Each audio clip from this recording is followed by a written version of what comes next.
Welcome back, everyone, to another episode of Sisto Says, powered by Design 2147, a New York City building and code consulting firm here in New York City. I'm here today. We're going to try a little something different today. I have a good friend and colleague of mine, Fran Volpe from Why Not You Media. He's actually going to interview me today a little bit about a long-awaited program that's now called the 485X, which used to be called the 421A. So, Fran, thanks for coming in. Sis, thank you for having me. Thanks for taking my role. Yeah, absolutely. I do enjoy the podcast, but once in a while I like to mix it up. I like to just besides that, I get to voice my opinion with some of the guests. Sometimes I like to be the guest, and so I'm looking forward to a little Q&A with you. Absolutely. You know, it's been interesting being behind the scenes and just listening to all the different conversations that you have about construction in New York City. And it's always important for you to talk about topics that are so prevalent right now, like Correct. that need to be spoken about. And so with that, I guess we can jump right into it. Right. You kind of already mentioned it. You foreshadowed what you're going to jump into. So the first question that we have here for you, Sisto, is what is the 485X? So, for everyone who's not familiar with it, New York City had a program for a long time, and it was called the 421A. It was a way for the government to team up with private developers and provide a certain percentage of the building to have affordable apartments. And through that, you would receive tax credits. You have lower real estate tax for a duration of time. And it was really a great way for the city to get units to help the affordable housing crisis that we have, and for the developer also to get market rate units together cohesively as one plan. And in 2 years ago, the 421A in 2022 expired, and no new program was brought into place.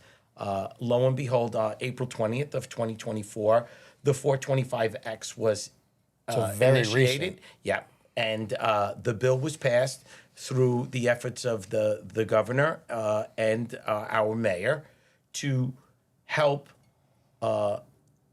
create more affordable housing that we need. So 421A now is called the 485X. It's a different program, a lot different than the old program, but still it's there to support and create affordable units. I give you guys so much credit for remembering all these codes and all these names. 421A, 485X. But you mentioned something that I think a lot of people are probably going to be really interested in, especially those who are developing. So you brought up tax credits. So how do affordable housing tax credits actually work? Well, the first thing that I'd like to say is that I am not an expert at it. I give just a general overview. So this new program allows you to build a single-family house up to as many units as you want, and it's all tiered. And the way it works is depending on which boxes you can check off, that allows you to get a reduced real estate tax for a number of years. And in this particular program, depending on how many boxes you check, it could be up to 40 years. Wow. Okay. Oh, so that's a long time. So That is a again, long time. I'm not an expert at it. I can't really tell you what the numbers mean, but this is just really an overview. Again, the law is very recent. It just came out. There's a lot of things on the internet where I found some of my information from trusted sources, but I didn't really want to get too much into the very specifics, but just a generalization of what the new law represents. Absolutely. And I think that's an important thing that you brought up where you're giving a general overview. Correct. So those watching, do your research. Right. You know, don't take this as gospel. Because it's not. Because it's not. Like Sisto said, he's giving an overview. Go do your research, make your calls so that you get more information. So what the third question we have, what does success in the affordable housing market look like? For example, more buildings, more people housed, higher profitability that attracts better developers. So what is success to you? I think for me, success is number one is we clearly have a problem with affordable housing. So this is a mechanism that developers who love to build have an incentive now to go back and look at their sites, buy new sites, and create not only affordable units that we need desperately, but we just need regular housing as well. So I think that the success is that it will now, after a 2-year lull, we already, as our firm, the day it passed, we already started to get calls that developers are asking questions about they're not sure what program they're going to fall into, but they're already asking questions.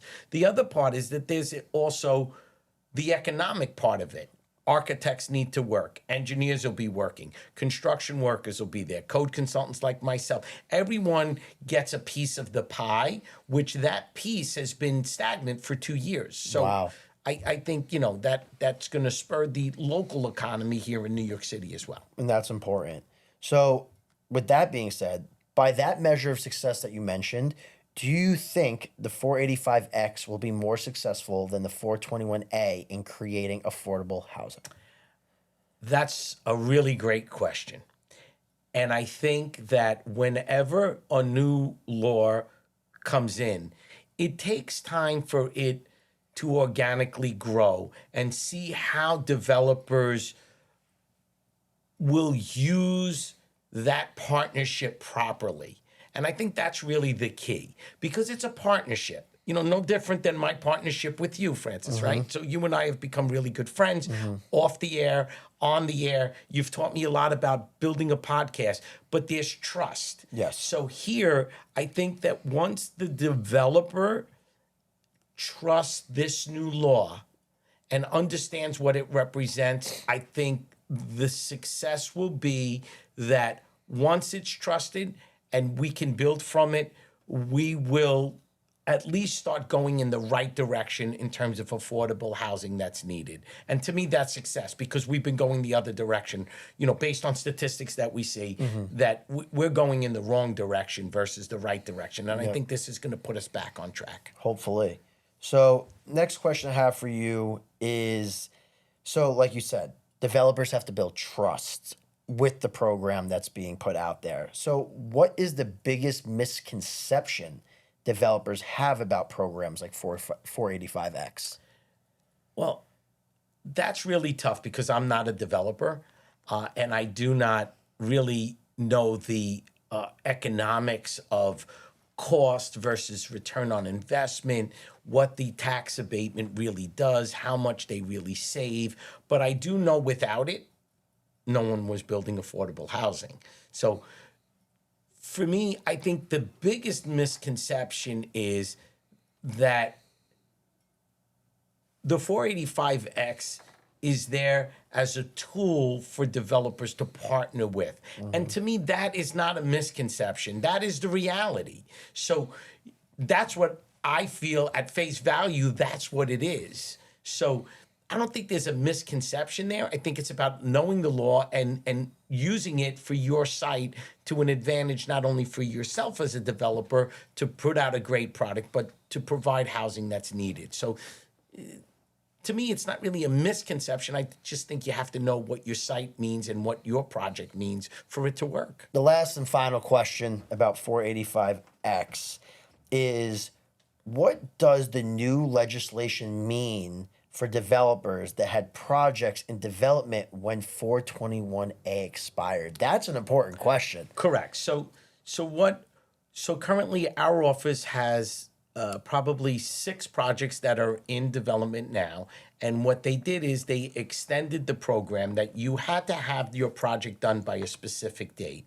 And I believe, and again, I think it might be in my notes, that the program was supposed to, the deadline was 2026, June of 2026, and they extended it now to June of 2031. Yep. So they gave the developer the opportunity to finish their project by that date. It also enabled sites that were in the program that never commenced, that they now have the choice to stay in that program and have the time to build it, because a lot of developers couldn't get financing because of the, interest rates went up. They stalled the projects. Now, if they're in that program, they can stay within that program and build and have until not 2026, but they could start now and they have till 2031.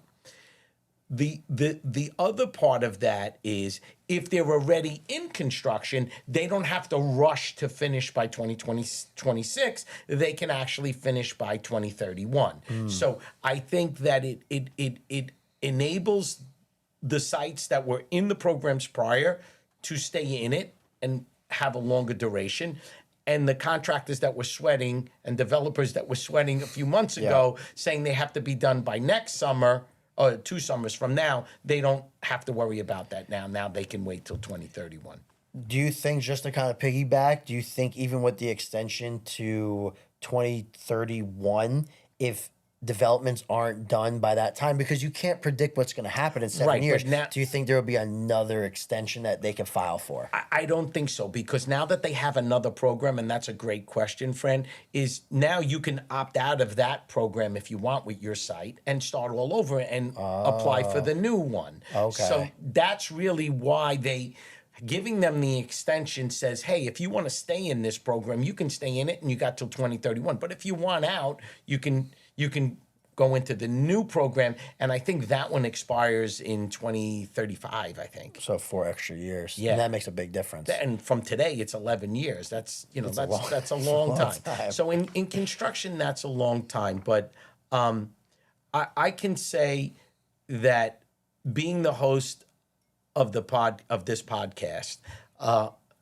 I'm tired about talking about the 421A, and everywhere we go, including when we had Carlo last week on the show, that's all we talked about. And now we can move on. And I think, personally, for our firm, for our staff, it's big for us because we know that now developers will be calling and they'll be building in New York City again, where they took a pause. Yeah. I mean, they packed up their stuff and they went to Long Island and they went to Westchester and they went to New Jersey. So for me personally, I'm glad that we can start to talk about a new topic. And not fret anymore about telling the government they needed to do something, because they did. And shout out to the mayor for believing in the city of Yes. That's his program. We're going to have some zoning changes coming towards the end of the year, so I think that's really big. Office to residential conversion, there'll be changes there too, and there's going to be some tax incentives there as well. So I think overall, for me personally, I'm glad we could start to talk about some other topics and not beat the 421A up anymore. Yeah. Well, I feel with New York City construction and New York City in general, there's always something to talk about. Absolutely, and that's what shout out to all my listeners. The podcast has been awesome for me personally.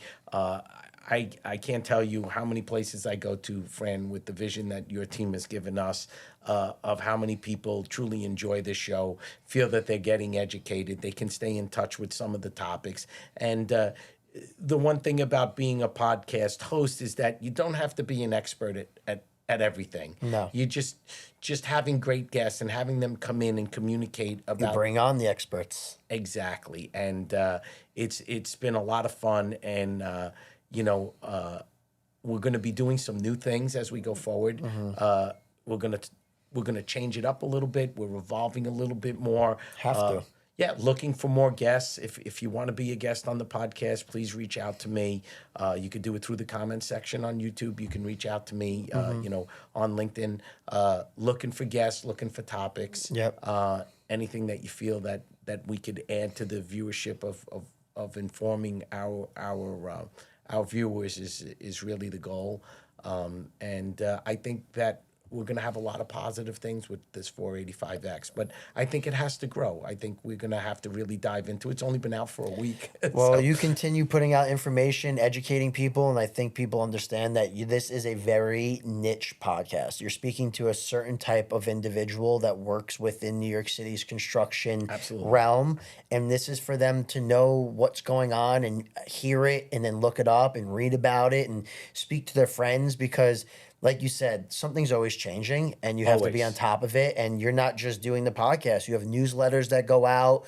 Correct. You're doing Q&As. So, You're always trying to inform people because the more people are educated on what's going on, the better the decisions that they make are going forward. Without question. That is a great way to sum it up, Fran. I appreciate that. But thank you. No, Thanks for well, coming thank in. you. This was Appreciate great. it. Sis. Thanks, Fran.